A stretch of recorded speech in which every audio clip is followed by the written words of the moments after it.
अल्हम्दुलिल्लाह वस्सलातु वस्सलाम अला रसूलिल्लाह व अला आलिहि वसहबिहि अजमईन अम्मा बाद।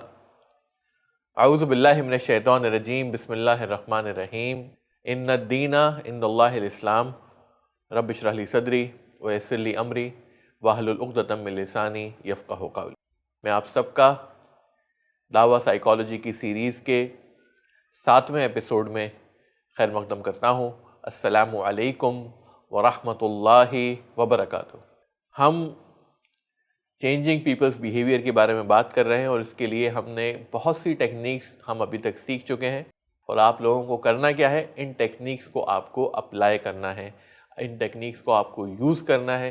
और जब तक आप यूज़ नहीं करेंगे तब तक आपको इनका जो बेनिफिट है वो नज़र नहीं आएगा। अगर आपको यकीनन इसका बेनिफिट चाहिए तो please please please my request is कि आप इन टेक्निक्स को अप्लाई कीजिए और फिर प्रैक्टिकल नताइज जो है आपके सामने इंशाल्लाह ज़रूर आएंगे। Establishing rapport.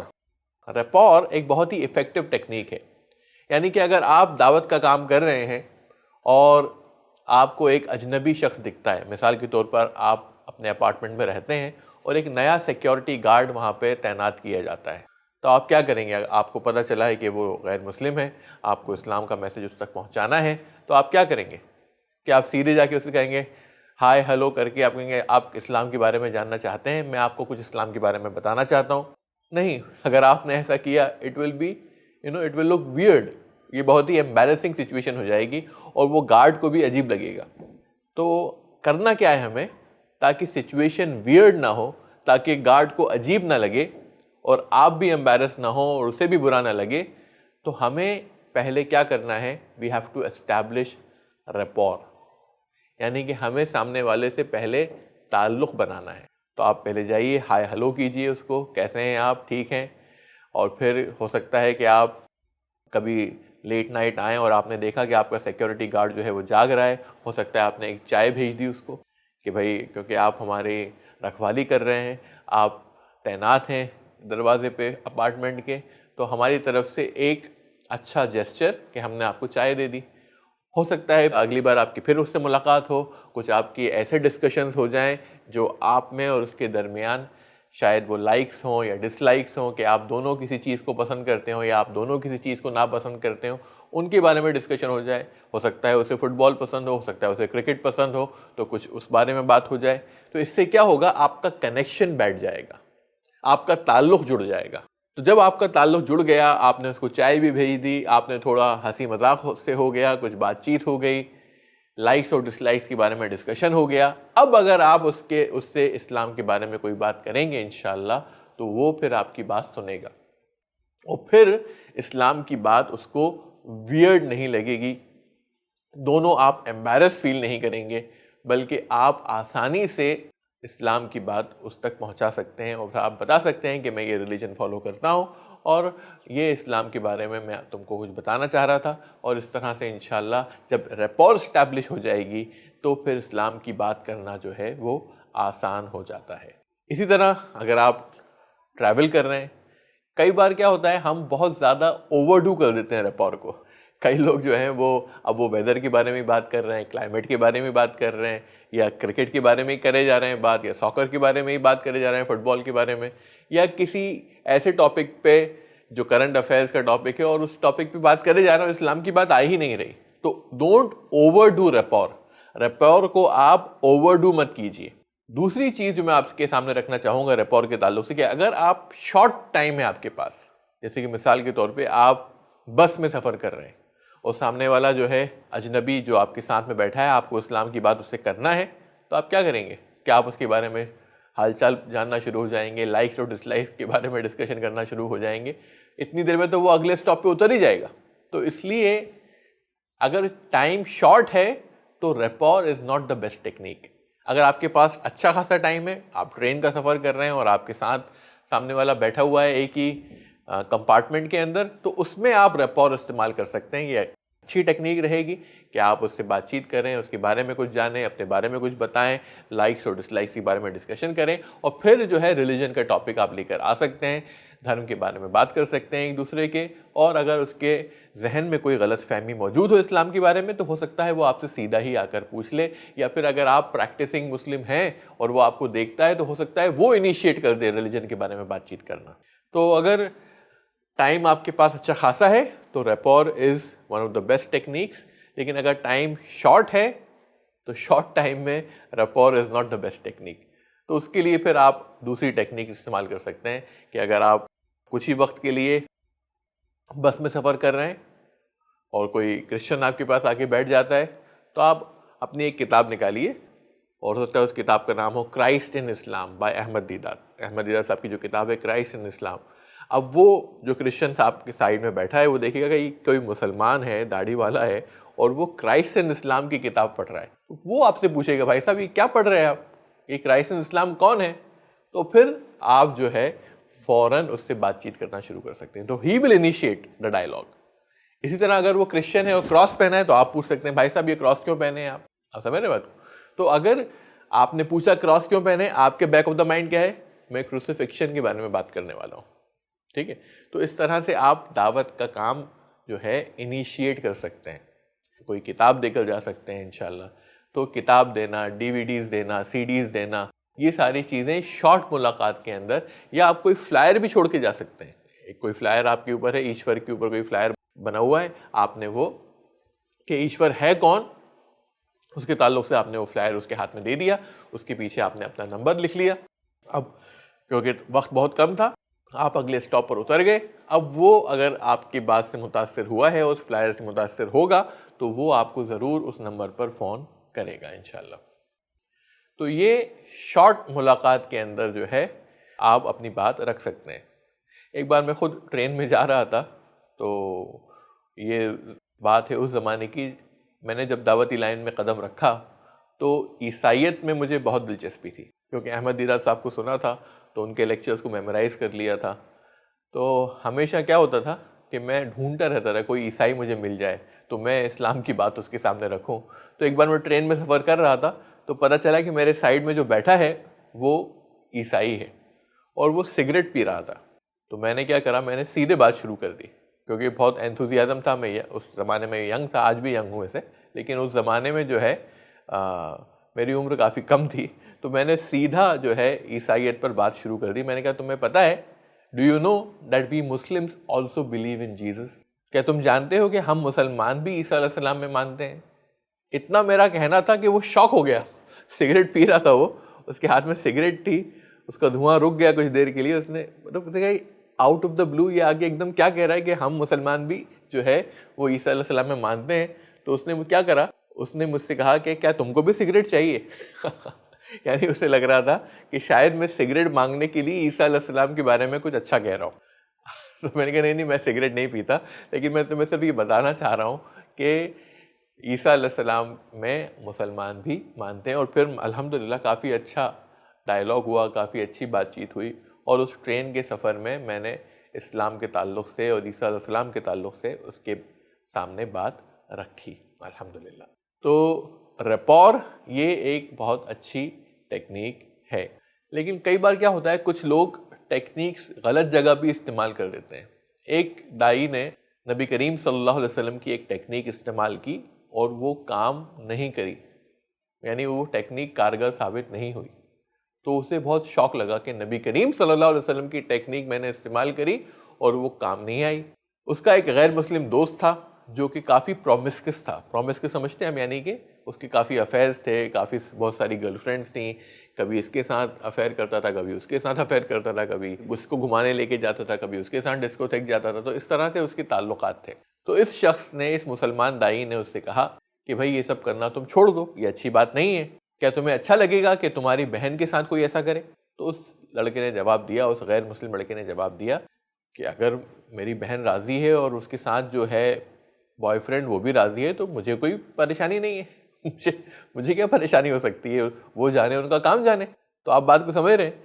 उसने नबी करीम सल्लल्लाहु अलैहि वसल्लम की टेक्निक इस्तेमाल करी। नबी करीम सल्लल्लाहु अलैहि वसल्लम के पास एक नौजवान लड़का आता है और कहता है या रसूलुल्लाह मैं ज़िना करना चाहता हूँ।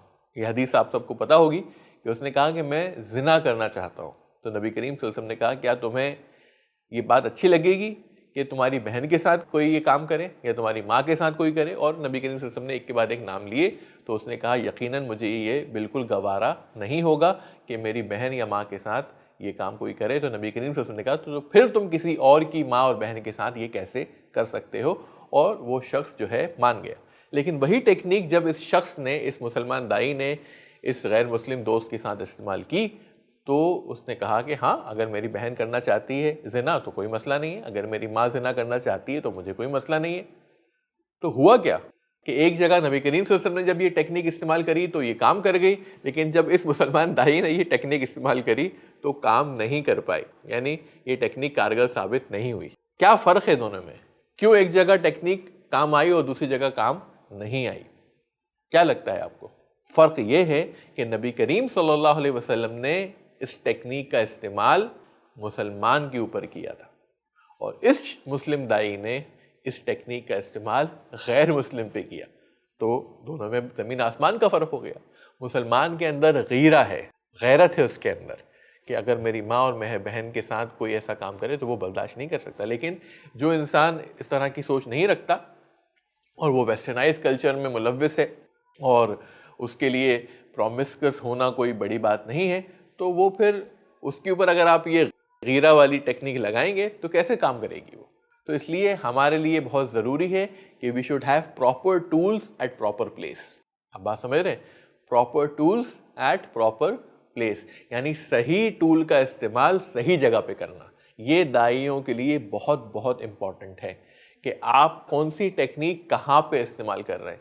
ऐसा नहीं कि कोई भी टेक्निक आप कहीं भी इस्तेमाल करना शुरू हो जाए, फिर आपको शौक लगेगा कि अरे नबी करीम सल्लल्लाहु अलैहि वसल्लम की टेक्निक काम नहीं कर पाई या कारगर साबित नहीं हुई। तो इसलिए proper tool at proper place, सही टेक्निक सही जगह पर इस्तेमाल करिए इंशाअल्लाह, तो फिर आपको रिजल्ट्स मिलेंगे अल्लाह ने चाहा तो। और रैपॉर एक बहुत अच्छी टेक्निक है जिसका इस्तेमाल हमें करना चाहिए, ख़ास तौर पे अजनबियों के साथ, उनसे ताल्लुक़ बनाना, उनसे कनेक्शन इस्टेब्लिश करना। एक जगह पे मस्जिद थी और लोग आकर नमाज़ पढ़ते थे मस्जिद में, और मस्जिद के बाहर ही कुछ मुसलमान थे जो हंसी मजाक कर रहे हैं, चेस खेल रहे हैं, कुछ और खेल खेल रहे हैं, लेकिन नमाज का टाइम होता था और वो नमाज पढ़ने नहीं जाते थे। लोग नमाज पढ़ने के लिए आते थे मस्जिद में और इन लोगों को देखते हुए जाते थे, और they used to give them a dirty look, you know, नमाज का टाइम हो रहा है और ये लोग बैठे हुए हैं अभी तक यहाँ पर और नमाज के लिए नहीं आ रहा है, तो सब घूर घूर के जाते थे उनको। कोई भी उनको मुस्कुराता हुआ चेहरा जो है नहीं दिखता था, तो सारे लोग घूर के जाते थे और मस्जिद में चले जाते थे, सारे लोग घूर के जाते थे और मस्जिद में चले जाते थे, और ये लोग जो है अपने खेल में लगे रहते थे और नमाज नहीं पढ़ते थे। तब आप बताइए, ऐसे लोगों को अगर मस्जिद में लाना है तो क्या करना चाहिए? और ये रियल लाइफ एग्जाम्पल मैं आपके सामने दे रहा हूँ, ये कोई जहन से बनाई हुई कोई किस्सा नहीं बता रहा मैं आपके सामने, बल्कि ये वाकई में ऐसा हुआ था।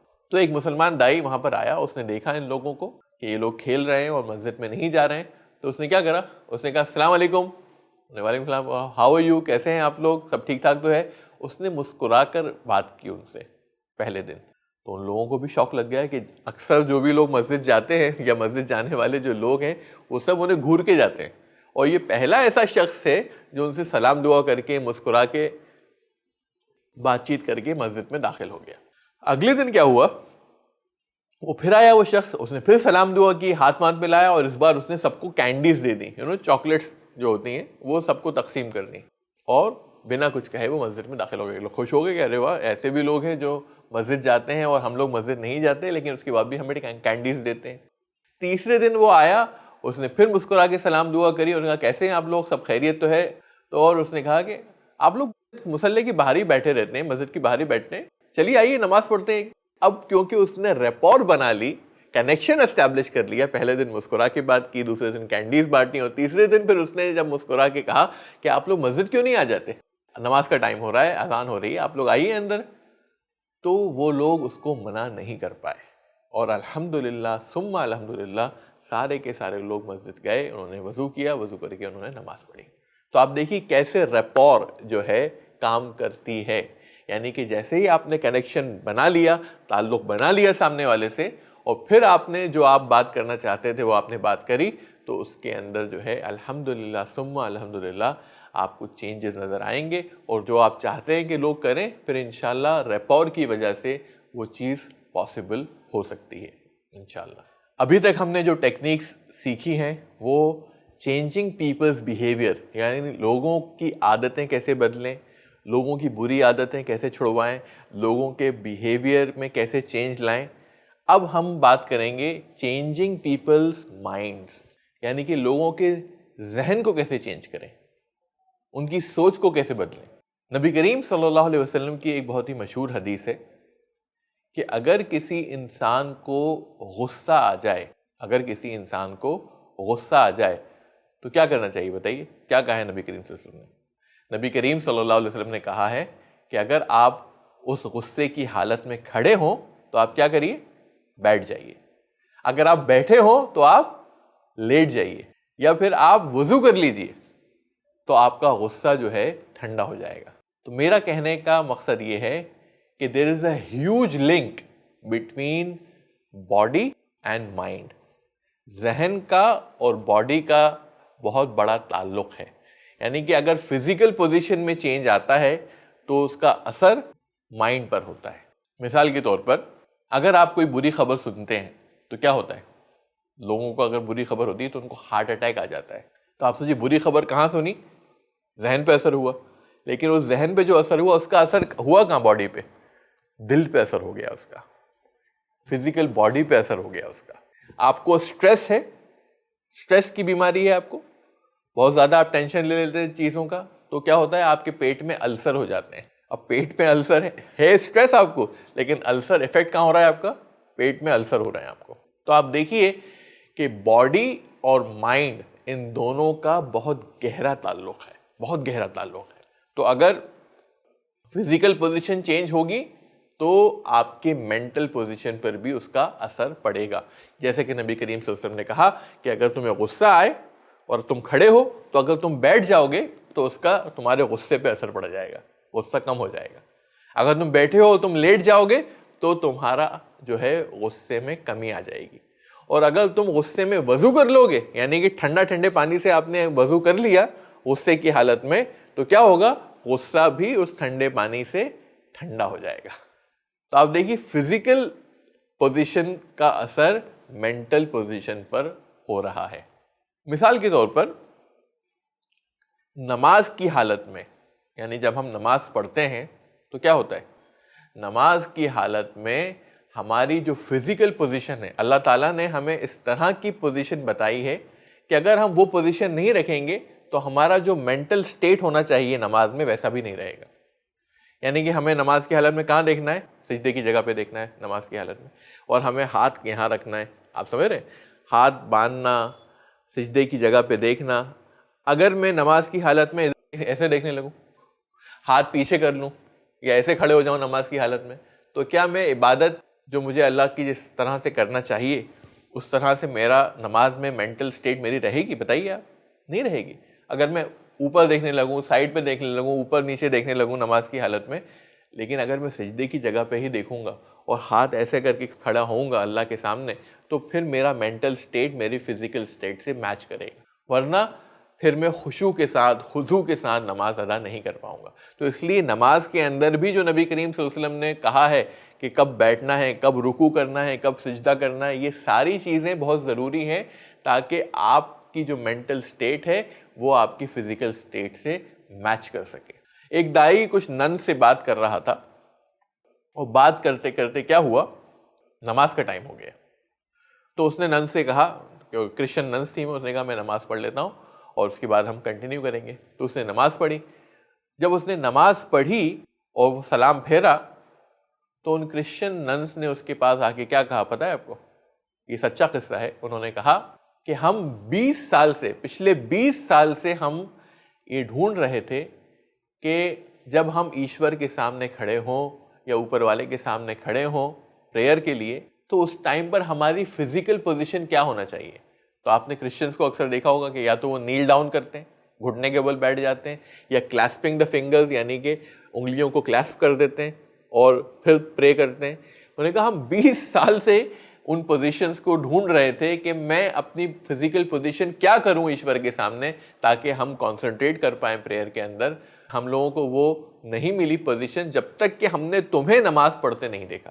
तो जब हमने तुमको नमाज पढ़ते देखा तब हमें एहसास हुआ इस बात का कि ये जो फिजिकल पोजीशंस तुम इख्तियार कर रहे हो नमाज में, ये बेस्ट पोजीशंस हैं जब हम ईश्वर के सामने खड़े हों उस ताल्लुक से। यानी कि फिजिकल पोजीशंस ऑफ सला are the best positions when we stand before our lord so that our mental position will match the physical position. तो उन नन्स ने कहा कि ये हमें लगता है सबसे बेस्ट पोजीशन है, सजदे में जाना, रुकू करना वगैरह वगैरह। अल्हम्दुलिल्लाह। और हम देखते हैं कि जिस तरह से मुसलमान प्रे करते हैं उसी तरह से जो है ईसा अलैहिस्सलाम ने भी प्रे करा। जब वो गार्डन ऑफ गेत्सेमनी में थे तो उन्होंने क्या कहा अपने डिसाइपल से, उन्होंने कहा तुम यहीं रुको और मैं आगे जाके प्रे करता हूँ, so that I pray yonder. और उन्होंने क्या करा, he went a little further, fell on his face and prayed to God. तो ईसा अलैहिस्सलाम ने भी जैसे हम सजदा करते हैं वैसा सजदा किया और फिर अल्लाह की इबादत की, इवन बाइबल के हिसाब से। तो जैसा कि मैंने कहा कि बॉडी और माइंड का बहुत गहरा ताल्लुक है। साइकोलॉजिस्ट कहते हैं कि अगर आप कोई किताब पढ़ रहे हैं और अगर आप उल्टे होकर किताब पढ़ने लगे तो क्या पढ़ पाएंगे बताइए?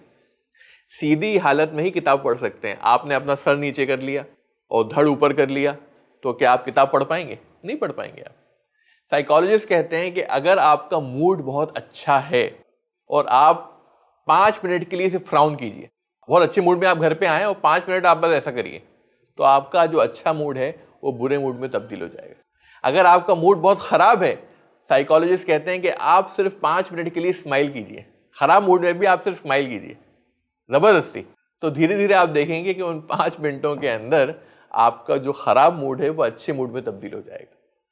तो इसलिए आपकी बॉडी का लिंक जो है माइंड से बहुत गहरा है और इसीलिए जो है उसका असर, यानी माइंड पे जो चीज़ असर करती है उसका असर बॉडी पे दिखता है और बॉडी से जो आप करते हैं उसका असर माइंड पर होता है। इस बार हमने जो टेक्निक सीखी हैं चेंजिंग पीपल्स बिहेवियर के ताल्लुक से हमने कुछ बातें रखी और हमने रेपॉर के बारे में जाना, यानी कि कैसे लोगों से कनेक्शन एस्टैब्लिश किया जाए और फिर दावत का काम किया जाए।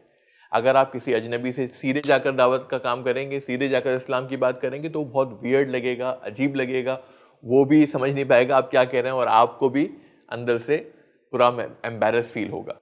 लेकिन अगर आप एक बार उससे ताल्लुक़ बना लेंगे, लाइक्स और डिसलाइक्स के बारे में डिस्कशन कर लेंगे, कनेक्शन बैठ जाएगा आपका उससे, और उसके बाद अगर आप उससे इस्लाम की बात करेंगे तो इंशाल्लाह आपके लिए भी आसानी होगी और उसके लिए भी। और फिर हमने देखा कि हर बार रेपॉर बेस्ट टेक्निक नहीं है। अगर शॉर्ट टाइम है आपके पास तो rapport is not the best technique. और फिर हमने माइंड के बारे में बात करी कि कैसे हमारा जो जहन है या हमारा जो माइंड है उसका कैसे बॉडी से लिंक है, बॉडी का लिंक कैसे माइंड से है। अगर बॉडी में चेंजेस आते हैं तो माइंड पर इफेक्ट होता है, अगर माइंड में चेंजेस आते हैं तो बॉडी पर इफेक्ट होता है। तो ये कुछ टेक्निक्स थी चेंजिंग पीपल्स माइंड्स के ताल्लुक से। और मैं एक बार फिर आपसे गुजारिश करूंगा कि जो भी टेक्निक्स आप यहाँ पर सीख रहे हैं या आपको पता चल रही हैं, please apply it in your life. आप प्रैक्टिकली उसे अप्लाई करेंगे तो आपको रिजल्ट्स भी देखने मिलेंगे इंशाअल्लाह। व आखिरु दावाना अनिल हम्दुलिल्लाहि रब्बिल आलमीन। ऐसे ही और वीडियोस बनाने में हमारी मदद करें।